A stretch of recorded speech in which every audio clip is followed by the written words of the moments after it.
Mga kasangbahay, kayo ay nanonood pa rin sa programang Bayanihan.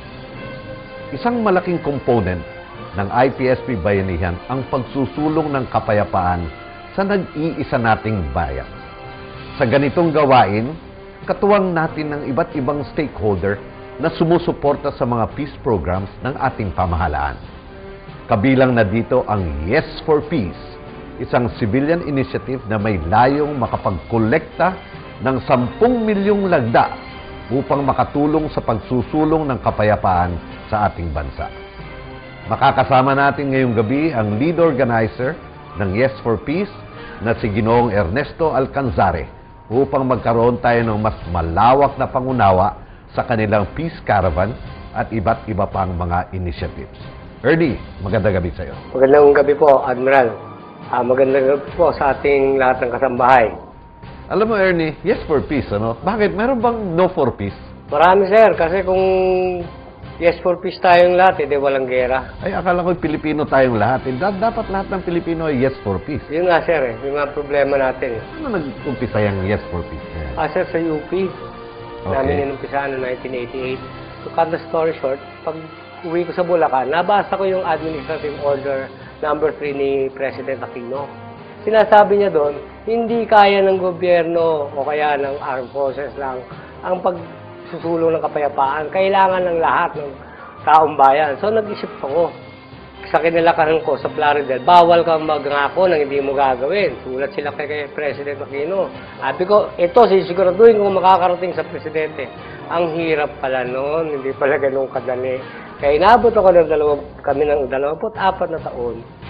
Hanggang ngayon, hindi pa kami nakakaabot sa Presidente. Kami natutuwa sa Armed Forces kasi nung nasabing Yes for Peace, kami winning the peace. Abay, maganda. Meron tayong nababanggit kanina na 10 milyong lagda. Yan ba yung naumpisahan noon at ngayon patungkol ba saan yan? May 10 tanong ho. Oh, okay. Nag-evolve yung tanong. Hanggang ngayon, inadapt na namin yung 4 goals to peace at saka 6 paths to peace ng OPAP, ng Office of the Presidential Advisor of the Peace Congress. Example ng tanong. Kailangan po bang wakasan na ang gera sa pagitan ng gobyerno at ng mga rebelde ngayong 2013? Kasi karamihan ng sagot dyan Yes for Peace, di ba? I-expect ko.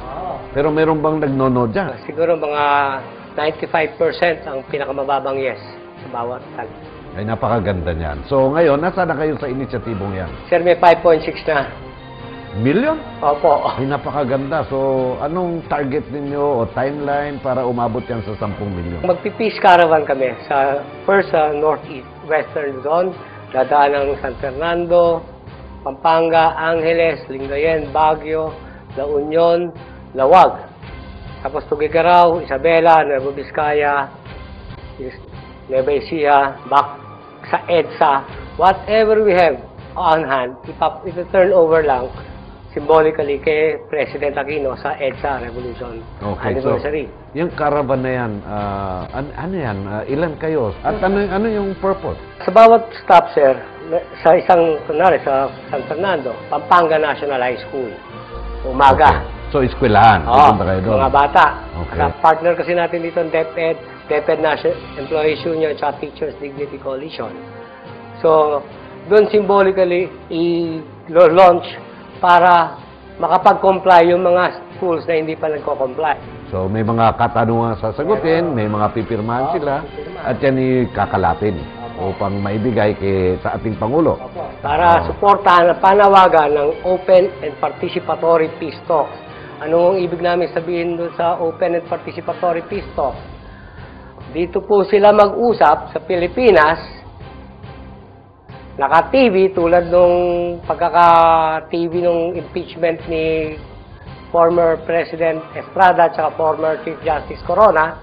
Kasi yun, mga kasalanan nung ng isang tao, itinibi natin Ito, yung usapang pangkapayapaan para daw sa atin. Pero hindi man lang tayo kasali sa usapan. Hindi man lang natin nadidinig kung ano yung pinag-uusapan nila. Pag nagkaroon sila ng personal na problema sa peace talk sa Netherlands o sa Malaysia, stalled na naman yung peace talks. 25 taon na sila nag-uusap.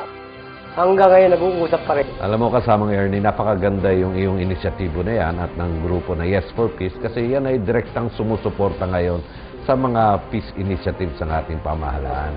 Kami ganun din kasi alam nyo, siyempre alam natin sa kasundaluhan, yan ang gusto namin dahil pagka may kaguluhan, kaming unang-unang napapasabak sa gulo. Kaya nagpapasalamat kami, may mga stakeholders at may mga partners na ganyan ang iniisip. At nakikita natin, ano ang way ahead na ginagawa ng Yes for Peace. So pagkatapos niyan, makalap natin yung 10 million signatures. What's next? Actually, tanong ko na ngayon dahil milyon na eh. Tinatanong ko yung mga rebelde. 1,000 tao, tatanungin ko, sino ba nakausap na sa inyo ng NPA? Maswerte na ho na may magtaas na 10. Pag tinanong ko na yung mga nakausap na ng NPA, nagpaalam ba sila sa inyo para ipaglaban ang karapatan ninyo? Ano sagot? Biglang bababa lahat ng kamay. Ngayon, ang tanong ko doon sa NPA, ilan ba kayo? At kanino ba kayo nagpaalam para ipaglaban yung karapatan namin? Palagay ko hindi naman kayo nagpaalam, ipinaglalaban niyo yung karapatan namin, nakikipaglaban kayo sa mga sundalong pinasesweldo ng mga buwis namin, ang ginagamit na pera para labanan kayo, pera pa rin namin. Pag nagbakbakan kayo, kami ang nadi-displace. Napakaganda ng Ang sakit po nun. Kaya nga ako napagkamalang NPA Kasi pinaglalaban ko rin naman yung karapatan ng mga mamamayan Ang problema lang, ayokong gumamit ng armas. Kahit kailan hindi ako gagamit ng armas. Ayun naman ang tama. Kaya nga ngayon, sinasabi natin, ang winning the peace is involving everybody para sa matuwid na landas na hindi gumagamit ng armas. So maraming salamat. Inspiring ang mga sinabi mo ngayong gabi, lalo na sa lahat ng kasundalahan na nanonood ngayon. Kasama na ang lahat ng ating kasambahay. Your parting words, Ernie. Maraming salamat po sa inyo sa pagbibigay niyo ng pagkakataon sa amin. Sana po makasama kayo sa Peace Caravan at saka din sa pagsagot po ng Yes for Peace. Dito po sa Yes for Peace, pag wala kayong sinagutan, hindi namin kayo mabibilang. Pero pag sumagot kayo, umaasa naman po kami na lahat po ng programa at proyektong mapagkakasunduan, anuman po yun, sa peace negotiation, ay susuportahan natin para matapos na po itong patayan ng mga Pilipino, laban sa mga Pilipino, para doon sa mga Pilipino. Alam mo, kasama Ernie, unang-una, nagpapasalamat kami sa pagiging parte ng programa na ito. Napakaganda ng mga iyong binanggit, inspiring ang mga sinasabi mo, lalo na sa amin ng mga kasundalahan. At excited na din kaming kasama ang buong Sandatahang Lakas sa nalalapit nating Peace Caravan. Naniniwala kami na malaki ang may tutulong nito sa pagtaas ng kamalayan ng ating mga kababayan sa peace efforts ng ating pamahalaan. Kaya muli, maraming salamat sa iyo, kasamang Ernie. Maraming salamat din po. Mamaya, isa pang IPSP Bayanihan stakeholder ang ating makakakwentuhan. Mga kasambahay, don't switch your channels, magbabalik ang Bayanihan.